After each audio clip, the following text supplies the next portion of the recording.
good? We got episode number 37, and today we're about to be looking at the old school.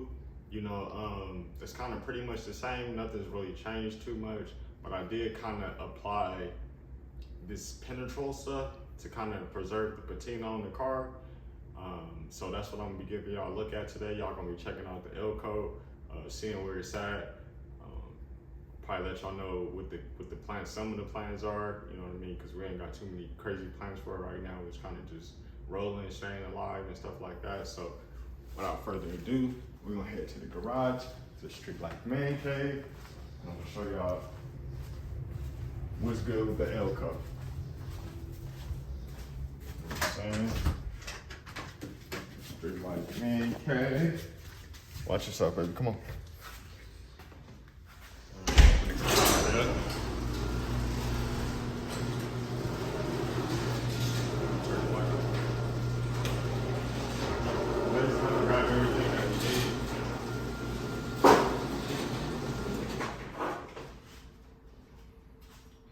So as y'all see, you know what I'm saying, they got a little baby shine to it. So this is the stuff that I use right here. It's called Flood Penetrol. Make sure when y'all grab it, I went to Lowe's. You can get this at Lowe's or Home Depot or whatnot, or I think even Ace. Make sure it says oil based. If you know you got a classic car with an oil based paint job or whatever. So I grabbed some of that. Then I grabbed me a foam like washing pad or whatnot. Got me a few microfibers. And then these is real important right here. This is the emery cloth. I use this one right here. You're supposed to start with this one, depending on how bad your paint is. You might want to go a little rougher. And this is basically what it does is it's gonna get off like that, all the loose rust and stuff like that. It kind of gets all that off because you don't want to just put that straight onto a car that's got like tree sap, burdew, and all the rest of the stuff. So this gonna kind of knock down some of those high spots and stuff like that. And then you're supposed to use this ultra fine one, but I actually just used the green one. Next time I do it, because I'm gonna put another coat on it. This is actually just like one coat. I'm gonna go back and I'm gonna, after I use the green, I'm gonna use the gray, which is the ultra fine. So basically what I did was I washed the car, kind of, you know, got all the bird shit and, you know what I'm saying, most of the loose dirt off of it. I washed the car, then I used this, this degreaser right here, you know what I'm saying? Before I dried it off, I used this degreaser, sprayed it on the area, and I used this this emery cloth, and I went back and forth, back and forth, back and forth, back and forth, back and forth, you know what I'm saying? So I basically did the whole damn car, you know what I'm saying? I'll pretty much use pretty much all of this, you know, put a little more water in it to stretch it out. And then you basically just want to dry the car off with a or actually I think I just let it sit in the sun, let it like dry naturally. And I waited, I brought it in, waited like, I think like a solid 12 hours or even next day, I don't even remember. And then what I did was when the car was completely dry, can you see me, babe? I poured a little bit of this into this this paint tray right here. And then I got that on there, and I started from the top, and I went left to right, left to right, left to right, all the way down the car. I used one of these microfibers to dry the whole car off. And then this is kind of what you get. You know, I don't know if y'all seen the car last time. It had like all this gray primer. It was kind of like across like the whole damn car. This emery cloth kind of took a lot of that off. I think when I do it again, I'm gonna go all the way down and I'm gonna take most of the gray all the way out, you know, and I'm gonna just ride around like that for like that, you know what I'm saying? How that like rat rod look, that you know, that old school nostalgia look, you know what I'm saying? That patina look is what it's actually called. But that's how you do that. That's short and simple. Another thing I probably want to do is I just want to, you know what I'm saying, show y'all around the car, give y'all a little history of this car. So let me put this up right quickly.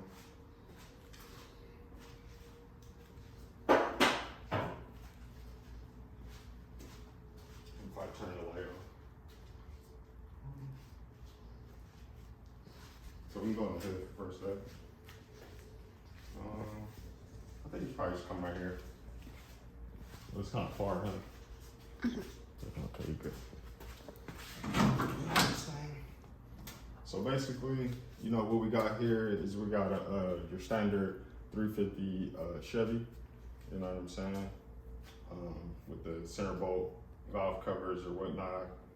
I got a K&N, I got K&N filters up there. And then I got the, forgot where the fuck I got this carburetor from. I think it's it's a Summit carburetor. Summit Racing carburetors, everything real dirty. Excel HEI distributor. I got the Edelbrock Performer. I think it's just a regular Performer intake. Put this back on here. Can't find the hole, baby. Put some hair around it. But yeah, I think when did we build this motor, babe? Like, 4 years ago. About 3-4 years ago. Yeah, and then started right up. You know what I'm saying? I never really had no issues or nothing like that. But it's got the full little serpentine setup. You know what I'm saying? I blocked out the alternator, blocked out the pulleys, kind of painted a lot of this. It was in way better condition than this, you know what I'm saying, when I first did it, but it's kind of been sitting outside in the weather. Got some Flowtech headers on there. Got the Flowtech headers on there. Little mid-length headers, you know what I'm saying? Got my little fuel pressure gauge right there with the fuel pressure regulator. Don't get too close, baby. It ain't that clean. Got a little Optima battery in there. Put a new master cylinder and brake booster in there. And I temporarily got the radiator mounted in here. I didn't even know if I was gonna mess with this little bitty radiator or not. Got the little Hayden fan on there. You know, kind of a simple little build, but it works. But yeah, the reason why, I know a lot of people wondering like, why did I put a 350 in here? Because this actually is a 350 SS car from the factory. So it did come from the factory as an SS model, and it did come from the factory with a 350. This isn't the exact 350 that it came with, because this is actually a newer one from the 90s. But yeah, it did have a 350, but it had a 352 barrel. And some of the ways that you can tell like this is an SS is by these bumper guards up here. That's kind of a giveaway that it's an SS. The grill is not necessarily a giveaway. You had an option on the grill to kind of go with this grill, or you could have went with like the SS grill that kind of said that. So the SS is in 72. Was kind of like you can get it in 350, you can get it in 454, and a lot of different options and stuff like that. So you had a couple different ways that you can put together a SS, but this is for sure a SS car. And one of the other ways that you can tell that it's an SS car is here. If you come right here today, look at the dash. I'm gonna come on that side. Go on the inside of the car.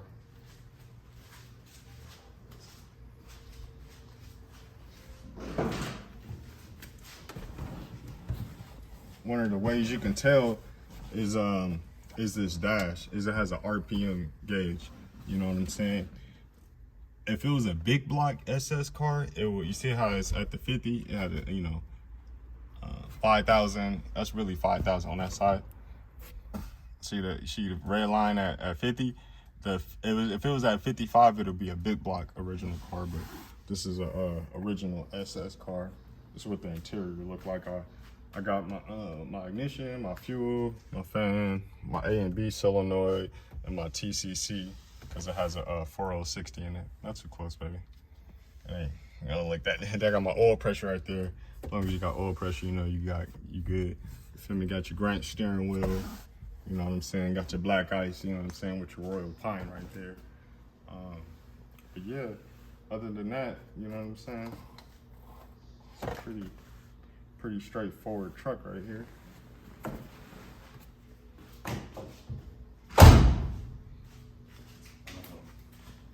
But yeah, she started up on the first little on the first try every time I should go get the key. Shall I start it up? Mm-hmm. She probably started up. Get a look at the exhaust. Let me see. Try to see if I can show them the exhaust. Oh yeah, I can show you the other. The R1, Gixxer 6, R1 again. The Mazda down there. RC 350, 350Z, the Mustang, and the Camino poking out over there. Yeah, I'll show y'all the back. Try to see if I can show y'all the exhaust real quick.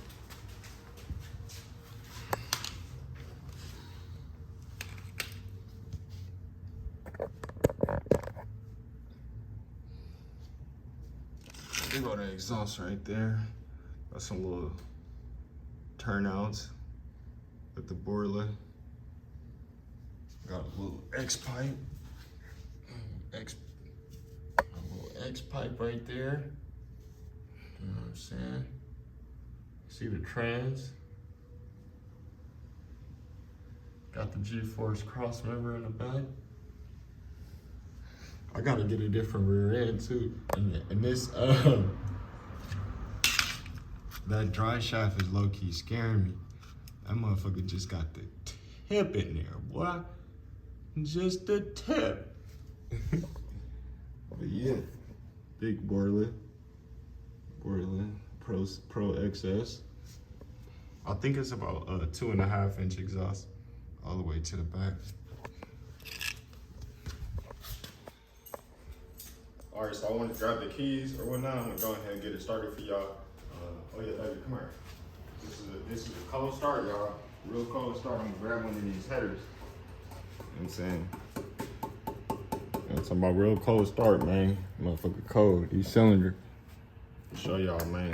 I built this motor like 4 years ago, baby. Mm-hmm. Let's see if it starts. You think it's gonna start? Yeah, wait. It's gonna be a little loud for me. So when I cut it on, like I got a electric fuel pump in the back. I don't have a mechanical fuel pump on there no more. So I gotta flip the fuel pump on, so that's gonna be the noise y'all hear. Probably give it like 2 pumps. She should kick over.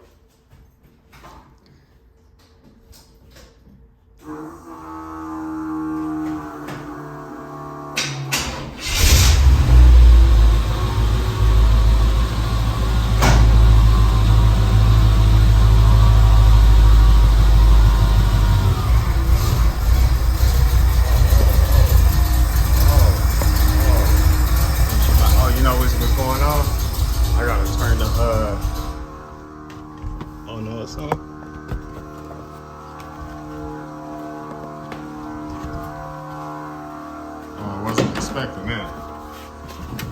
Let's try that again.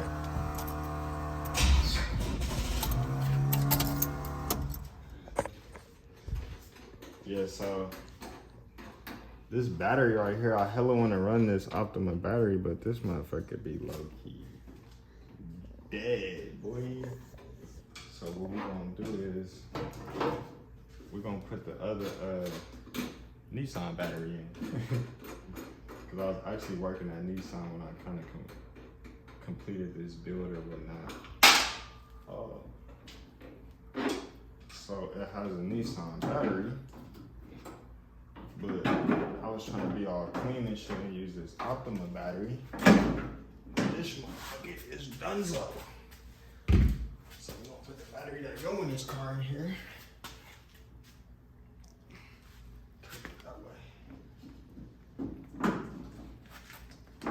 So we're gonna put the battery that's supposed to go in this car in here. And then we're gonna try that again, because that definitely was not supposed to happen.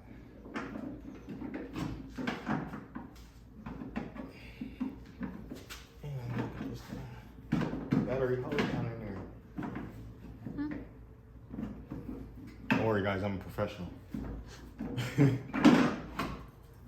Alright, got the battery in there. I need a new battery hold down too. This motherfucker is poo. I think what I'm gonna end up doing is putting the battery in the car somewhere, or in the truck somewhere, or in the trunk somewhere. But should I do the hold down, baby? Finish putting that on there. AutoZone usually let me exchange this hold down every few years. Cause what be happening, it'd be cracking right there. You see that crack? That motherfucker be cracking. I be low key spooked. When I be driving this shit, sometimes that the battery gonna go back there, but it's been good so far. I'm probably change it out soon. The condition of this car right now, you know what I'm saying? Like I got a bunch of wires and shit over there. I gotta do the wiring on this car, and I also gotta put a new I also have to put a new rear end in this car.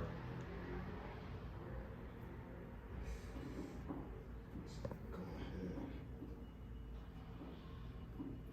Tighten her up. Throw my negative on. Throw my positive on. Put these back on this battery. Battery right there. All right, buddy. I think this time we should be good.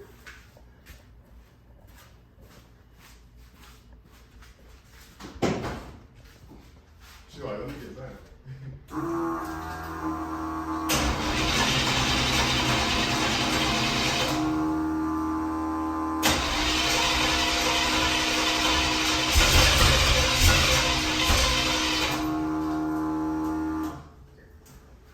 Maybe not.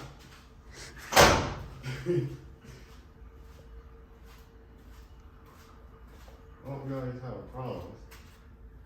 Yeah, what the fuck? Oh, it's like fuel coming out that motherfucker.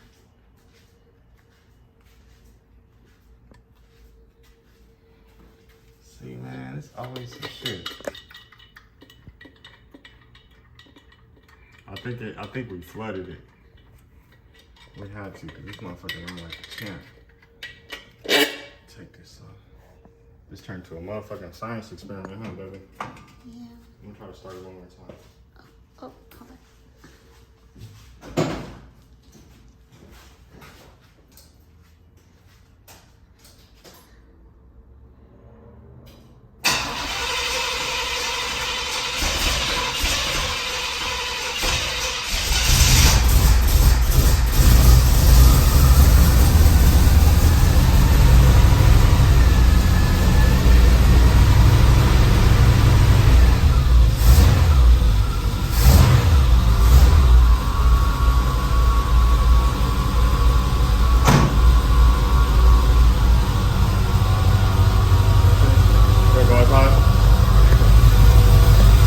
My bad, y'all. I think what happened was I had flooded that thing. Y'all see all that fuel up there? Got a little flooded. She might smoke this a little bit too, cause I was kind of detailing the engine. I got some of that shit on the exhaust. That's why the exhaust look like that. Yeah, man. Like the hell of that shit coming off. I used some of that, some of this shit right here, that back to black. I got to spray that shit everywhere, bro. This motherfucker's smoking.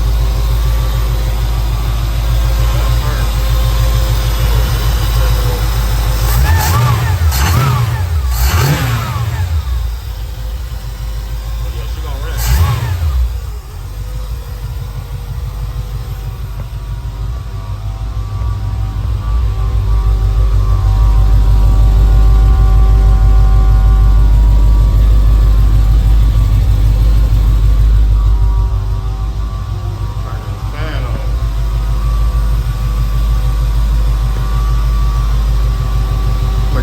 Smokey and a bandit in this thing.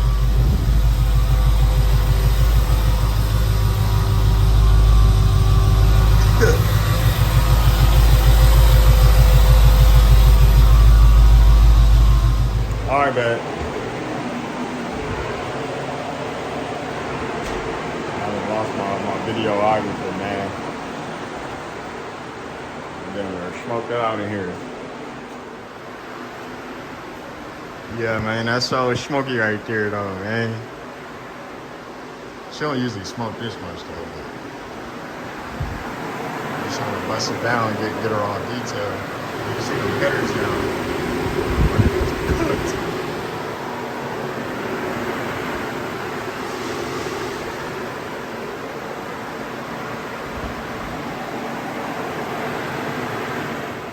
All right, Street Light, that's going to conclude episode number 37. Motherfucking in the books. I'm sorry about the, I think, was that last episode 36, babe? Mm-hmm. We did 36 twice. So we got 2 episodes labeled as 35, you know, so discard that last one, you know what I'm saying? We kept saying it was episode, what was we saying, 36? Or was we saying 35? We were saying 35, huh? Whatever it is, this is episode number 37, you feel me? And we out. You know what I'm talking about? Say bye, babe. But yeah, man, if y'all want y'all old school patina, just go grab that flood and some emery cloths and some degreaser and follow those steps that I was telling y'all. And you feel me? You should get your car looking halfway decent or whatnot. With that being said, you feel me? I appreciate y'all time. I love y'all, and I see y'all in the next vlog, episode number 38, for sure.